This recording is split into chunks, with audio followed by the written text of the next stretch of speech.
አሰላሙ አለይኩም ወራህመቱላሂ ወበረካቱ።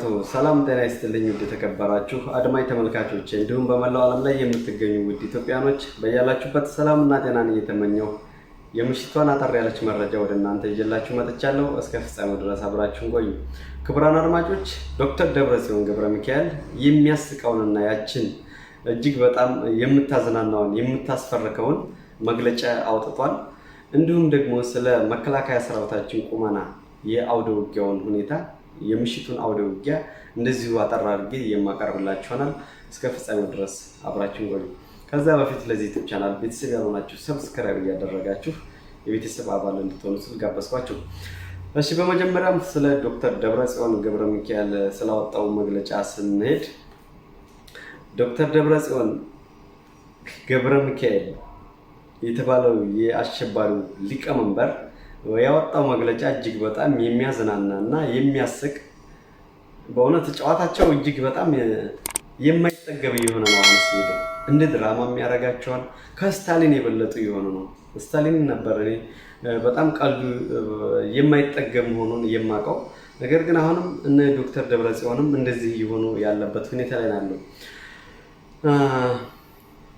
ስለ መግለጫው በተመለከተ ዶክተር ደብረጽዮን እንደሚታወቀው በተለያዩ ጊዜያቶች መግለጫዎችን ያወጣል። የመግለጫ ጋጋታ ወደ ተባበሩት መንግስታት ድርጅት እንዲሁም ወደ ዓለም ሕዝብ የድረሱልኝ ጥሪዎችን በተደጋጋሚ የጻፈ ቢሆንም የዛሬውን ግን ለየት የሚያደርገው በደጋፊዎቻቸው መካከል ላይ እጅግ በጣም እሬት የያዘ መርዶ መሆኑንም ልነግራችሁ እወዳለሁ። ዶክተር ደብረጽዮን ባወጣው መግለጫ ላይ ከአማራ ክልል ብሎም ከአፋር ክልል በራሳችን ፍቃድ ተሸንፈን ሳይሆን ስልታዊ ማፈግፈግ በማድረግ ወደ ክልላችን ገብተን አሁን የጦርነቱን ሁኔታ እንድንቋጨው ብለን ጦርነቱን አቁመናል። ሙሉ በሙሉ በሚባል ደረጃ ላይ ጦርነቱን አቁመናል። ከአፋር ክልልም ከአማራ ክልልም ወጥተናል። ስለዚህ በአፋር የሚሆን በአማራ ክልል እየተዋጉ ያሉት ኃይሎች የኔ እንዳላደሉ ለነግራችሁ ያለ ዓለም ሕዝብ አሰምቷል ማለት ነው። የሱ ጦሮች የሱ ኃይሎች እንዳላደሉ ለዓለም ሕዝብ ያው እያሰማ ያለበት ሁኔታ ላይ ያለው በመግለጫው እንደዛ ነው የሚለው። እጅግ በጣም የሚገርም የሚደንቅ ማለት እንችላለን። ይህ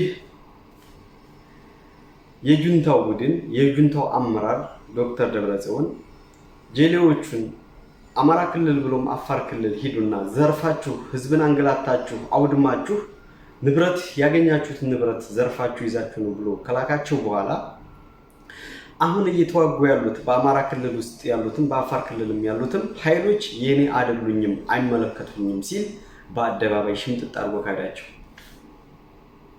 ከዚህ በላይ ውርደት አለ? ከዚህ በላይ ለደጋፊዎቹ የሞራል ውድቀት አለ?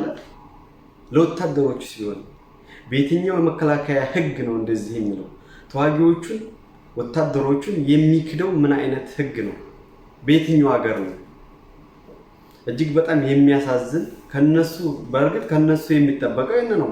ከነሱ ይሄን እንደሚያደርጉ ሁላችንም እናውቃለን። ምክንያቱም ለትግራይ ህዝብ አዝነው ለትግራይ ህዝብ ጥቅም ብለው ሳይሆን እንደዚህ እየሆኑ ያሉት ለራሳቸው ወንበር መደላደያ ለራሳቸው ስልጣን ስለሆነ ለዚች እድሜ እስከዚች ድረስ ለመቆየት ብለው ስለሆነ አሁንም የትግራይን ህዝብ እያስጨረሱና እንደዚህ በእልቂት ደረጃ እየደረጉት ያሉት ለራሳቸው ስልጣን ሲባል ብቻ መሆኑን የትግራይ ህዝብ መገንዘብ ይኖርበታል። እስካሁን ድረስ የተሸወደውም ያው እነሱ የሚሏቸውን የነሱ አማኞች ስለሆኑ በትንሽ ዲያስፖራዎች በእነሱ ተከፋዮች አማካኝነት እንደዚህ የትግራይ ህዝብ እያለቀ ያለው ማለት ነው። ስለዚህ ዶክተር ደብረጽዮን ገብረ ሚካኤል አሁንም የኢትዮጵያ መከላከያ ሰራዊት ትግራይ ክልል ውስጥ እንዳይገባ እያለ አሁንም በተደጋጋሚ እየተማጸነና ለተባበሩት መንግስታት ድርጅት ድምፁን እያሰማ ያለበትና ድረሱልኝ እያለ ያለበት ሁኔታ ላይ ነው ያለው። ድሮኖችና የተለያዩ ጦር መሳሪያዎችም ወደ ትግራይ ክልል እንዳይገቡብኝ እያለ አሁንም በከፍተኛ ሁኔታ እንቅስቃሴ ጩኸቱን እያሰማ ያለበት ሁኔታ ላይ ነው ያለው። አሁንም እንደሚታወቀው የተባበሩት መንግስታት ስብሰባ እንደተቀመጠ ሁላችንም እናውቃለን። በእነሱ ምክንያት ኢትዮጵያን ለማንበርከክ ለ12ኛ ጊዜ አሁንም ስብሰባ እያካሄዱ ያለ ቢሆንም ነገር ግን ኢትዮጵያ እጅ እንደማትሰጥ ሁላችንም እናውቀዋለን። ሁላችንም የዓለም ህዝብ ያውቃል ኢትዮጵያ ለማንም እንደማትንበረከክ። ስለዚህ ድሮ ነበር እንጂ አልሞ መደቆስ አሁን ምን ይሰራል ድስት ጥዶ ማልቀስ የሚባል ተረት አለ። በፊት ተለምነዋል፣ ተዘክረዋል። ከዚህ በኋላ ምንም የሚፈይደው ነገር የለም። ምክንያቱም ብዙ ነገር ሆኗል። ከዚህ በኋላ አንድ በሰላም እጃቸውን መስጠት ብቻ ነው። ድርድር የሚባል ነገር የለም። ስለ ድርድርም በከፍተኛ ሁኔታ በማህበራዊ ሚዲያ እየተሰራጨ ያለ ነገር ቢሆንም መንግስት ይህን ነገር በእርግጥ ለህዝቡ ያሳወቀበት ነገር የለም። ምክንያቱም መንግስትም ያደርገዋል ብለን ምንም የምንገምተው ነገር የለንም። ድርድር ቢኖር ብዙ ነገር ሳይወድም የሰው ህይወት በሰው ህይወትም በንብረትም ኪሳራ ሳይመጣ መደራደር ይችል ነበር። መደራደር ፍላጎት ቢኖረው አዲስ አበባ ሊገቡ ደብረ ሲናን እንደተቆጣጠሩ ደብረ ብርሃንን ሊይዙ ሲሉ በዛን ሰዓት ላይ መደራደር ይችል ነበር።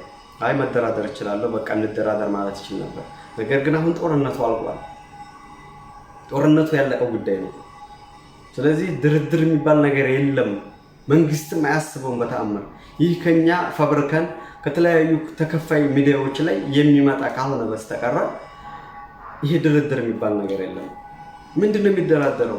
ስንት ንብረት ካለቀ በኋላ፣ ስንት ከወደመ በኋላ፣ ስንት የሰው ህይወት ከተቀጠፈ በኋላ የኛን ህይወት ተውት፣ የአማራ ክልልና የአፋርን ተውት። ቢያንስ የትግራይ ተወላጆች ለማይሆን ዓላማ ለሌለው ጦርነት ቢያንስ ከሚሊዮን ያላነሰ የትግራይ ህፃናት ተሰውተዋል፣ ሙተዋል። ምንም ዓላማ ለሌለው ማለት ነው። ስለዚህ መንግስት ይህን ሁሉ ታሳቢ አድርጎ በአማራ ክልል የተደፈሩት በየጥሻው እየተገደሉ ቀባሪ ያጡት ጅብ ይበላቸው ስንት ነገር ሆኖብን እያለ አሁን መንግስትም ይደራደራል፣ መንግስት ሊደራደር ፈልጓል እያላችሁ በጣም የሚያስቅም ወሬ እያወራችሁና በየሚዲያው እየቀለዳችሁ ያላችሁ አክቲቪስቶች ያላችሁ፣ ይሄ በተአምር ሊሆን አይችልም። መንግስትም አያስበውም። አይደለም መንግስት አንድ ተራ ሰው እንኳን ይሄንን ያስባል ብሎ የሚገምት ሰው የለም። ስለ ድርድር ጉዳይ ምንም የሚያሳስብ ነገር የለም። በሌላ ጉዳይ ስለ ጦር አውደ ውጊያው ወደ ግንባር ሁኔታው ስንሄድ መከላከያ ሰራዊታችን አሁን በከፍተኛ ሁኔታ ግራካሶ ዛሬ በጣም በከፍተኛ ሁኔታ ውጊያ ሲካሄድ ውሏል። እንዲሁም በተለያዩ ቦታዎች ላይ እንደዚሁ ወደ ትግራይ አቅራቢያ ትግራይ ድንበር አካባቢ ላይ ከፍተኛ የሆነ ውጊያ ሲካሄድ ውሏል። አሁን መከላከያ ሰራዊታችን ያለምንም መቀሌ በዚህ 2 ቀን ውስጥ መቀሌ ከተማን ተቆጣጥሮ እነዚህን የአሸባሪ ቡድን ካሉበት ጎረሯቸውን ይዟቸው እንደሚመጣ ምንም ጥርጥር የለውም።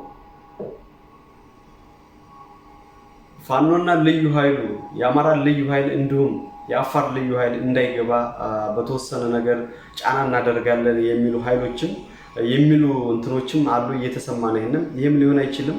ምናልባትም ከሆነ ደግሞ የመከላከያን ዩኒፎርም የለበሱ በተመሳሳይ በሆነ መልኩ ልብስ ተዘጋጅቶላቸው ሊገቡ ይችላሉ እንጂ በተአምር ልዩ ኃይሉና ፋኖማ ሊቀር አይችልም። አይደለም ፋኖና ልዩ ኃይሉ ትላንትና እንዳልኩት ሲቪሉ ሰው መቅረት የለበትም። ያለው መኪና ተሽከርካሪውን እየያዘ ትግራይ ክልል የሄደውን ንብረቱን ማስመለስ ስለሚኖርበት ማለት ነው። ስለዚህ መከላከያ ሰራዊታችን ሙሉ በሙሉ በሚባል ደረጃ ከአማራ ክልል ጸድቶ ወጥቷል። በአፋር ክልልም አባላ በሚባለው አካባቢ ላይ በትላንትናው ዕለት በከፍተኛ ሁኔታ ውጊያ ተካሂዶ ይህን አሸባሪ ቡድን ሲለቅመው ነው ያመሸው። አሁንም እነሱ ወደ መቀሌ ያላቸውን ግስጋሴ ከመከላከያ ትዕዛዝ እየተጠባበቁ ነው እንጂ ከአባላ ወደ መቀሌ 50 ኪሎ ሜትር ብቻ ነው የሚያስገደው። 50 ኪሎ ሜትር። ስለዚህ ለነሱ ትላንትና ዳራቸውን ግብቱ ማደር ይችሉ ነበር። በአፋር አካባቢ ማለት ነው። አፋርን ታውቃቸዋላችሁ። አፋርን የማያውቅ የለም። ስለዚህ አሁን መቀሌ ተከባለች። ጀግኖች ሂደውባቸዋል። አሁን ሽር ጉድ እያለች ነው መቀሌ። ጀግኖችን ለመቀበል ሽር ጉድ እያለች ነው።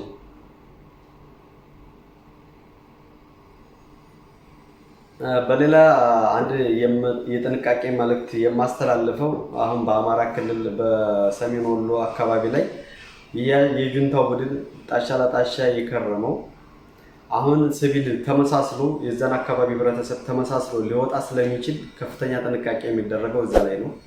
ምክንያቱም ጉዳት ያደርሳሉ ብቻ ሳይሆን የያዙት የደበቁት ነገር ስለሚኖር የሸሸጉት መሳሪያ እየደበቁ እየቀበሩ ስለሆነ የሚወጡት የምታገኟቸውን እየያዛችሁ ያው ከደበቁበት በብዛት የሚያከማቹት መሳሪያ ሊኖር ስለሚችል እያጣራችሁ እነዚህን ጥንቃቄ ልታደርጉ ይገባል ማለት ነው። ምክንያቱም በተለያዩ ቦታዎች ላይ ፈንጆች ምናምን ሊቀብሩ ይችላሉ። ህፃናቶች በሚያገኙባቸው ቦታዎች ላይ እንደዚሁም ወደ ሜዳ ጫካ አካባቢ ላይ እንስሳት በሚሄድበት ቦታ ላይ ያንን ፈንጅና ቦምብን መሰል ነገር ፈንጅ ነገር ከቀበሩ ካስቀመጡት በጣም ከባድ ስለሚሆን ያንን ነገር ጥንቃቄ ለማድረግ ያክል ከፍተኛ የሆነ ትኩረት ሰጥታችሁ ሲቪል ተመሳስለው ያንን አካባቢ ህብረተሰብ ተመሳስለው ወደ ትግራይም ለመግባት የሚሆን የተለያየ ሙከራ ስለሚያደርጉ ጥንቃቄ ልታደርጉ ይገባችኋል። በተለይ አሁን በቅርብ ጊዜ ነፃ በወጡት